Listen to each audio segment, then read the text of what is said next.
You are highly welcome to Perfect Children Academy. नमस्कार साथियों, perfect Children academy पे आपका हार्दिक स्वागत है। आज हम लोग आर्टिफिशियल सिस्टम ऑफ क्लासिफिकेशन के बारे में बात करेंगे।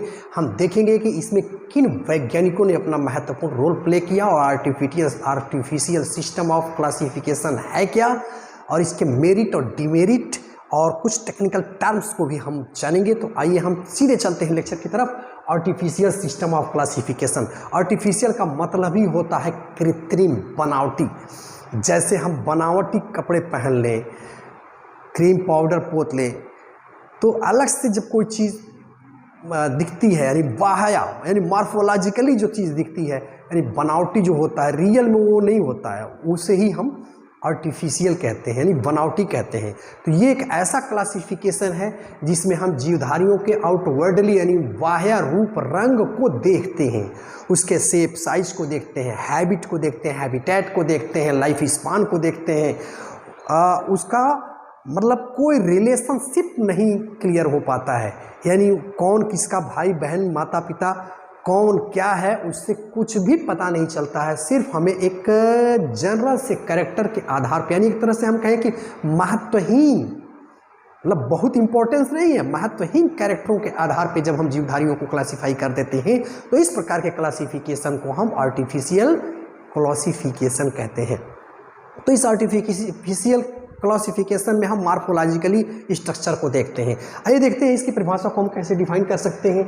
Mainly this classification is mainly based on the morphological characters, no evolutionary future. यानी यह एक ऐसा क्लासिफिकेशन है जिसमें हम जीवधारियों के मॉर्फोलॉजिकल कैरेक्टर को देखते हैं, उनके इवोल्यूशनरी यानी जो विकासिक प्रक्रम है, विकास का जो प्रक्रम है, जैविक विकास का जो रिलेशनशिप है, उनसे कुछ भी पता नहीं चलता है। इस प्रकार के क्लासिफिकेशन को हम कृत्रिम यानी बनावटी क्लासिफिकेशन कहते हैं, यानी बाह्य रूप रंग देख करके ही हम कर लेते हैं। जैसे आप देखिए, जो इंसेक्ट है वो भी उड़ता है, चमगादड़ उड़ता है, पक्षी उड़ते हैं, लेकिन सबको क्या है, उड़ने वाले में कैटेगराइज कर दिया। हालांकि चमगादड़ आप देख रहे हैं कि वो मैमल है, पक्षी जो है वो मैमल नहीं है, इंसेक्ट आर्थ्रोपोड्स है, लेकिन सबको एक ही ग्रुप में शामिल कर लिया गया है। एक मॉर्फोलॉजिकली कैरेक्टर देखा जा रहा है, उड़ने की बात देखी जा रही है। हालांकि उनका फाइलोजेनेटिक रिलेशनशिप से कुछ भी लेना देना नहीं है। तो यहाँ हम ये देख रहे हैं, तो ये चीज़ है, यानी उनका आपस में कोई एक रिश्ता क्लियर नहीं हो रहा है। इस प्रकार के इसमें डिमेरिट भी होता है। जैसे एक्वेटिक एनिमल ले लीजिए। अब एक्वेटिक में क्या है, उसमें जली मछलियां हैं, सांप भी हैं, व्हेल भी है जो मैमल है। तो अब क्या है, वो जल में रह रहे हैं, क्लासिफाई कर दिया भाई, जली जीव कह दिया।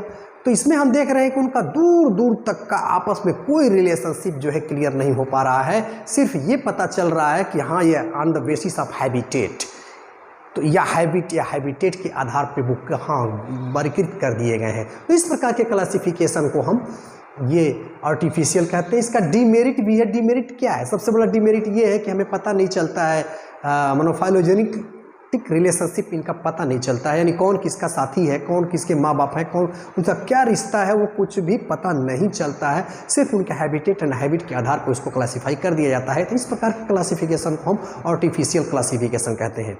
अब आइए हम लोग देखते हैं कि ये जो आर्टिफिशियल क्लासिफिकेशन है, इसमें सबसे पहला जो काम किस वैज्ञानिक ने किया और बाद में किसने किया, और उसको हम लोग फिर टर्म को जानेंगे। तो देखिए, सबसे पहला जो काम जो है हम लोग जानते हैं कि फादर ऑफ, इसमें फादर ऑफ दो पिता हैं, इसमें फादर ऑफ बॉटनी। आप जानते हैं कि फादर ऑफ बॉटनी जो है, इनको हम थियोफ्रास्टस को कहते हैं।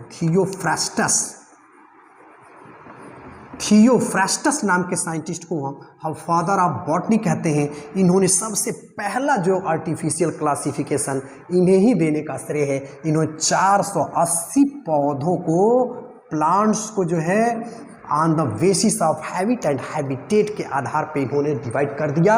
इन्होंने हर्ब्स, अंडरस्ट्राफ्स, श्रब्स एंड ट्रीज। तो ये क्या रहा, यानी देखा इन्होंने इनका कि इनका साइज क्या है। यानी मुख्य रूप से इसमें हम देखेंगे कि जो आर्टिफिशियल क्लासिफिकेशन में है, मेन टॉपिक की अगर हम बात करें तो शेप की बात आएगी। शेप एंड साइज इसमें सबसे पहला काउंट करता है। दूसरा जो है हम देखते हैं लाइफ स्पान को देखते हैं, लाइफ स्पान यानी उनका जीवन अवधि क्या है। और तीसरा महत्वपूर्ण काम हैबिट एंड हैबिटेट, ये मेन चीज होती है हैबिटेट। यानी आप देख रहे हैं कि ये सारी चीज़ें जो है एक तरह से शेप साइज की बात हो, हैबिट हैबिटेट हो, ये मार्फोलॉजिकली स्ट्रक्चर को या लाइफ स्पान हो, मार्फोलॉजिकली हम देख रहे हैं, आउटवर्डली देख रहे हैं, वन यार मोर देन वन कैरेक्टर हम इसको देख रहे हैं, उसके आधार पे क्लासीफाई कर दे रहे हैं। तो इन सारी चीज़ों को लेकर के सबसे पहला जो काम इन्होंने किया, फादर ऑफ बॉटनी जिनको हम थियोफ्रेस्टस कहते हैं, इन्होंने 480 प्रकार के प्लांट्स को क्या किया, हर्ब, श्रब्स और अंडर श्रब्स और ट्रीज में उनके शेप के आधार पे डिवाइड कर दिया। तो सबसे पहला एंड ओल्ड क्लासिफिकेशन थियोफ्रेस्टस ने दिया है। दूसरा क्लासिफिकेशन ये हम इनको कहते हैं फादर ऑफ टैक्सोनॉमी। टैक्सोनॉमी, तो फादर ऑफ टैक्सोनॉमी आप जानते हैं कैरोलस लीनियस। कैरोलस लीनियस को फादर ऑफ टैक्सोनॉमी कहते हैं। और एक बात और यही बताता चलूं कि थियोफ्रेस्टस ने जो पुस्तक लिखी थी उसका नाम याद कर लीजिएगा, ये कई बार पूछा गया है, हिस्टोरिया प्लांटैरम, वेरी इंपॉर्टेंट। हिस्टोरिया प्लांटैरम में फादर ऑफ बॉटनी थियोफ्रेस्टस साहब ने 480 प्रकार के प्लांट्स को herbs, under shrubs and trees में डिवाइड कर दिया। अब फादर ऑफ टैक्सोनॉमी जो कैरोलस लीनियस साहब हैं, इन्होंने क्या किया, इन्होंने भी पुस्तक लिखी जेनेरा प्लांटैरम। देखिए दोनों प्लांटैरम है लेकिन हिस्टोरिया है, यानी हिस्टरी आप समझ लीजिए। हिस्टरी सबसे पहले क्या, इतिहास यहीं से शुरू होता है थियोफ्रेस्टस से, इसीलिए दिमाग में बैठाएंगे आप कि हिस्टरी से स्टार्ट होता है। यानी हिस्टोरिया प्लांटैरम जो है ये हमारा जो पुस्तक है थियोफ्रेस्टस साहब की। और जेनेरा प्लांटैरम, तो जेनेरा प्लांटैरम कार्ल लीनियस साहब ने पुस्तक लिखी और इसमें इन्होंने जितने भी प्लांट्स थे उस समय उसको कैटेगराइज किया। 24 क्लासेज में इन्होंने क्लासीफाई कर दिया। इनको हम सेक्सुअल क्लासिफिकेशन के नाम से भी जानते हैं, क्योंकि इन्होंने मुख्य रूप से क्या किया, स्टैमेन एंड कार्पेल,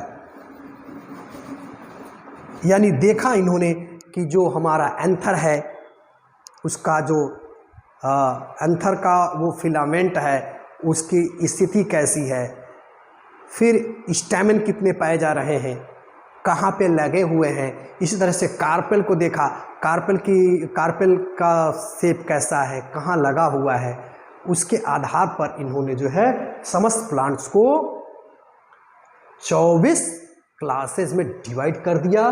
तो फादर ऑफ टैक्सोनॉमी के नाम से जाने जाते हैं। इन्होंने ही बाइनॉमिनक्लेचर पद्धति भी दिया है। तो ये रहा ब्रीफ मतलब आर्टिफिशियल क्लासिफिकेशन में इन दो महत्वपूर्ण वैज्ञानिकों ने अपना महत्वपूर्ण रोल प्ले किया है। अब हम लोग कुछ टर्म्स के बारे में बात करेंगे।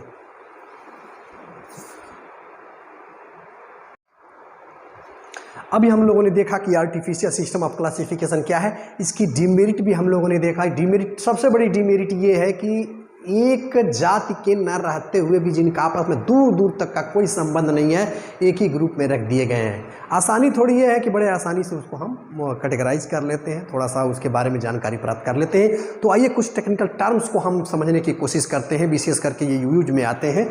इन टेक्निकल टर्म को हमें जानना जरूरी है। सबसे पहले हम आते हैं, हम जानते हैं कि जीवन की शुरुआत पानी से ही होती है, तो वहीं से शुरू करते हैं। ये देखते हैं सबसे पहले aquatic.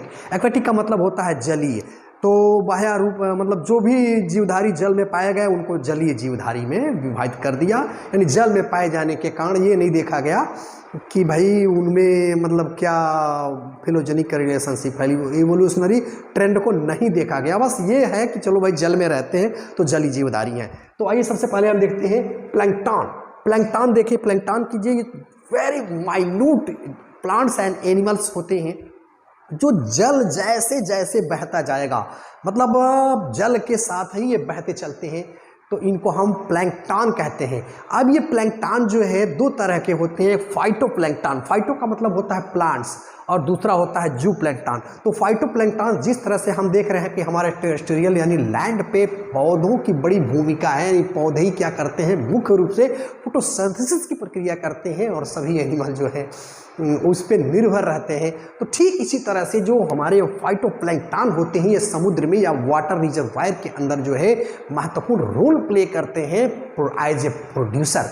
It they have property to capture the sun rays and manufacture their own food. इनके अंदर ऐसी सामर्थ्य होती है कि सूर्य की रोशनी को पकड़ लेते हैं, ट्रैप कर लेते हैं और अपना भोजन स्वयं बनाते हैं। तो जो काम जो है हमारे लैंड पे प्लांट्स करते हैं, ठीक वही काम जो है जल के अंदर फाइटोप्लैंकटन करते हैं। ये मतलब कार्बन डाइऑक्साइड का कंजम्पशन करना और ऑक्सीजन का रिलीज करना, और अन्य मतलब जीवधारियों के लिए जो एनिमल्स हैं उनके लिए ये भोज्य पदार्थ के रूप में यूज होते हैं। तो आप समझ सकते हैं कि फाइटोप्लैंकटन कितने महत्वपूर्ण रोल प्ले करते हैं। तो प्लैंकटन जो है पानी के साथ बहते चलते हैं, इसको प्लैंकटन कहते हैं। जू प्लैंकटन आप जानते हैं कि ये वेरी माइन्यूट ऑर्गेनिज्म होते हैं जो इन फाइटोप्लैंकटन्स पे निर्भर रहते हैं, उनको खाते हैं। जैसे जेलीफिश भी हमारा एक जू प्लैंकटन ही है। तो ये सारी चीज़ें आप ध्यान रखिएगा। अब हम आगे की तरफ बढ़ते हैं। दूसरा हमारा शब्द आता है नेक्टॉन। नेक्टॉन का मतलब होता है यानी they flow against the water current. इनके अंदर ऐसी कैपेसिटी होती है कि जो वाटर करंट बह रहा है उसके अगेंस्ट ये अपने आप को अगेंस्ट भी जो है ये अपने आप को मतलब ले जाते हैं, तैरते हैं। तो ये इनको हम एक तरह से स्विम अगेंस्ट जो है पानी के अगेंस्ट भी तैरते हैं। व्हेल है, तमाम मछलियां हैं, तमाम जानवर हैं जो नेक्टॉन के नाम से जाने जाते हैं। ये इनसे फाइटोप्लैंकटन से बड़े होते हैं, इस बात को आप ध्यान में रखिएगा। अब हम आते हैं फ्री स्विमर। फ्री स्विमर का मतलब होता है जो स्वतंत्र रूप से तैरते रहते हैं। जैसे शार्क को देखिएगा, ये शार्क मछली क्या है, फ्री रूप से स्वतंत्र रूप से तैरती रहती है। इसी तरह से नेक्स्ट हमारा टर्म है सेडिमेंट्री। सेडिमेंट्री का मतलब होता है बैठ जाना, स्थिर हो जाना। तो आप देखेंगे कि वाटर की बॉटम पे, सतह पे जो है बहुत से जीव जो है अपने आप को सेटल कर लेते हैं। जैसे पूरीफेरा के मेंबर को आप ले लीजिए, चाहे ल्यूकोसिलोनिया हो, चाहे हमारा साइकान हो, तो वो सारी चीज़ें जो हैं आप देखेंगे कि वो सेडिमेंट्री कंडीशन में पाई जाती हैं वहाँ पे।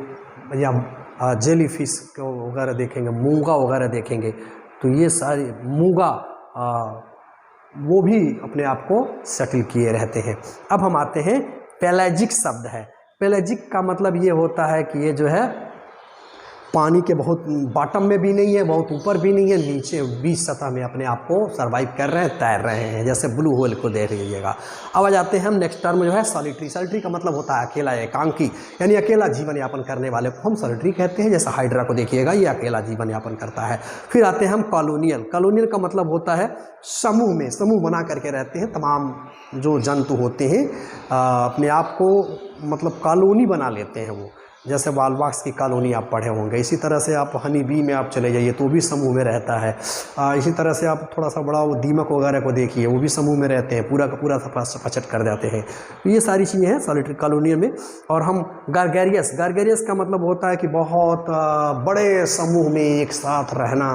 तो जैसे आप देखेंगे स्नो गीज जो है, बर्ड्स हैं, ये काफ़ी जो है समूह में पाई जाती हैं। नेक्स्ट हमारा टर्म है एम्फीबियन। एम्फीबियन को आप जानते ही हैं कि ऐसे जंतु जो पानी में भी सर्वाइव कर लेते हैं और वाटर के बाहर भी सर्वाइव कर लेते हैं। जैसे हमारा सबसे प्रसिद्ध राना ट्रिगना साहब हैं, मेढक साहब है, या तमाम तरह के सर्फ हैं, क्रोकोडाइल है, एलिगेटर है, ये सब क्या है, पानी में भी सर्वाइव करते हैं, बाहर भी सर्वाइव करते हैं।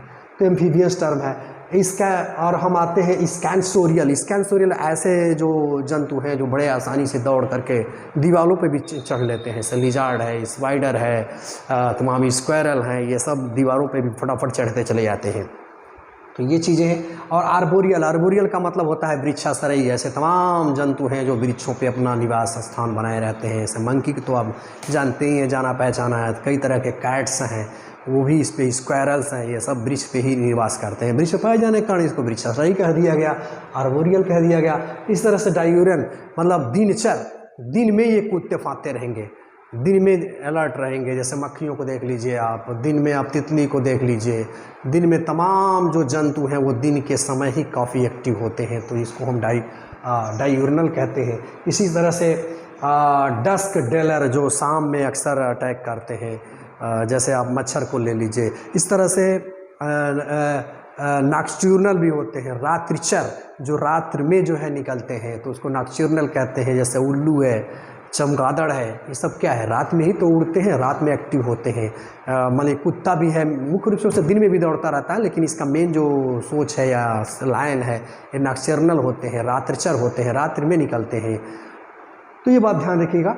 और कर्सोरियल, कर्सोरियल का मतलब होता है ऐसे एनिमल जैसे बहुत फास्ट रनर होते हैं, जैसे चीता है, ये सब ऑस्ट्रिच है, इसको देखिए फास्ट रनर होते हैं, तो इसको हम कर्सोरियल भी कहते हैं। और फिशोरियल जैसे कूद कूद करके, फांद करके, जैसे अब मंकी इसको ले लीजिए, अब डियर को ले लीजिए, और वो कंगारू को ले लीजिए, ऊंची ऊंची छलांगे लगा करके कूदते फांदते जो है निकल करके ये चले जाते हैं। अब आइए हम थोड़ा सा देखते हैं कि जो भी जीवधारी हैं, जो जंतु हैं, वो क्या खाते हैं, उनके खाने की हैबिट क्या है, और उस हैबिट के आधार पर भी जंतुओं को बांट दिया गया है। तो यह भी तो हमारा आर्टिफिशियल ही है, हालांकि आपस में उनका कोई बहुत ज़्यादा रिश्ता नहीं है, लेकिन अब मांसाहारी बना दिया तो बना दिया। अब इसे मांसाहारी, गिद्ध भी मांस को खाता है, कुत्ता भी मांस को खाता है, शेर भी मांस को खाता है, ये सब तो मांसाहारी ही है, लेकिन आपस में कोई सी रिश्ता नहीं है, लेकिन उनको कैटेगराइज कर दिया है मांसाहारी में। तो फूड हैबिट के आधार पर भी जंतुओं को क्लासीफाई कर दिया गया है, और ये भी आर्टिफिशियल सिस्टम ही है। तो फूड के आधार पे आइए कुछ टेक्निकल टर्म्स को हम लोग देख लेते हैं। जैसे पहला हमारा टेक्निकल टर्म्स है हर्बीवोरस। हर्बीवोरस आप जानते हैं कि ऐसे जीवधार, ऐसे जंतु जो दूसरे पौधों को खाते हैं, छोटे चाहे सरब हो, चाहे हर्ब हो, चाहे ट्री हो, किसी हो, तो हर्बीवोरस में जैसे गाय, भैंस, भेड़, बकरी, ये सारी चीज़ें, तो क्या है, रैबिट, ये सब हर्बीवोरस है।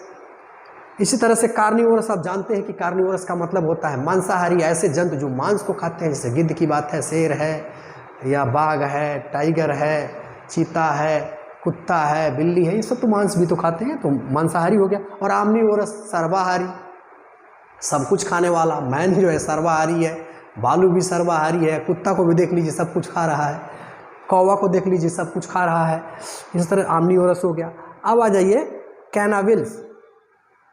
तो ये कैनाबिल्स जो है ये अपने ही प्रजाति को एक तरह से कहिए कि खा जाते हैं। इससे तमाम शेर वगैरह हैं, अशेरनियाँ हैं, अपने बच्चों को खा जाती हैं, नाग वगैरह अपने बच्चों को खा जाते हैं। इस तरह से ऑफियोफैगस यानी सांप पर निर्भर रहने वाला, जैसे मोर है, ये सांप को खाता है। इस तरह से माइक्रोफैगस, छोटे छोटे माइक्रो ऑर्गेनिज्म को पे निर्भर रहने वाले, जैसे यूग्लिना, जैसे अमीबा है, माइक्रो ऑर्गेनिज्म को ही खाता है भाई। इस तरह से सैंग्विवोरस, सैंग्विवोरस का मतलब जो रक्त, सैंग मतलब रक्त पे निर्भर रहने वाला, रक्त को चूसेगा। जैसे सबसे मशहूर आप देखते हैं पानी के अंदर कौन है, वो लीच है, मच्छर है, खटमल है, सिर में जू है, ये सब क्या करते हैं, खून ही तो चूसते हैं। तो सैंग्विवोरस हो गया। नेक्टिवोरस यानी नेक्टर यानी फूलों का रस वगैरह चूसने वाला, जैसे मान लीजिए तितली वगैरह है, तो क्या है, मधुमक्खी है, ये फूलों के रस पे ही निर्भर तो है। इसी तरह से होलोफैटिक है, यानी इनके अंदर ऐसी सामर्थ्य है कि अपना भोजन भी बना लेंगे स्वयं का। जैसे यूग्लिना को देख लीजिए, इसीलिए मतलब इसको कड़ी कहा गया है प्लांट्स और एनिमल्स के बीच की। तो अगर इसको सन लाइट अवेलेबल है तो अपना भोजन बनाएगा, इसको कोई ज़रूरत नहीं है दूसरे पर निर्भर रहने की, और नहीं है तो अपना होलोजोइक मोड ऑफ न्यूट्रिशन में चला जाएगा। इसी तरह से होलोजोइक में आप जानते हैं कि मतलब जंतु का जो स्वभाव है, जैसे मनुष्य है तो होलोजोइक है भाई, दूसरे प्लांट्स को या एनिमल्स को ही खा करके सर्वाइव कर सकता है, अपना भोजन तो स्वयं बना नहीं सकता। इसी तरह से सैप्रोफिटिक मतलब बेचारे सड़े गले चीज़ों पे अपना भोजन जीवन निर्वाह करते हैं। अर्थवर्म को ले लीजिए, सड़ी गली चीज़ों को खाता है, फिर खा करके उसको जो है स्टोरेज करता है और वो जंतुओं के लिए क्या हो जाता है, काफ़ी लाभदायी हो जाता है, मतलब हमारे किसानों के लिए लाभदायी हो जाता है, वो हमारी सॉइल फर्टाइल हो जाती है। तो ये हमारा अर्थवर्म है। इसी तरह से कैप्रोफैगस यानी मतलब मल, अपना ही मल खुद खा लेते हैं। जैसे सबसे जाना माना एग्जाम्पल आप देखते होंगे, खरगोश है, वो अपने मल को स्वयं ही खा लेता है, क्योंकि उसका एक बार वो जो खाता है उसका सही ढंग से डाइजेशन नहीं होता, फिर वो उसको खाता है, तो इस तरह से उसका डाइजेस्टिव सिस्टम उसको फिर से पचाता है। तो ये कुछ टर्म्स हैं जिन्हें आपको ध्यान में रखना है, और ये सब जो है आर्टिफिशियल क्लासिफिकेशन के अंतर्गत कैटेगराइज है। Thanks for watching.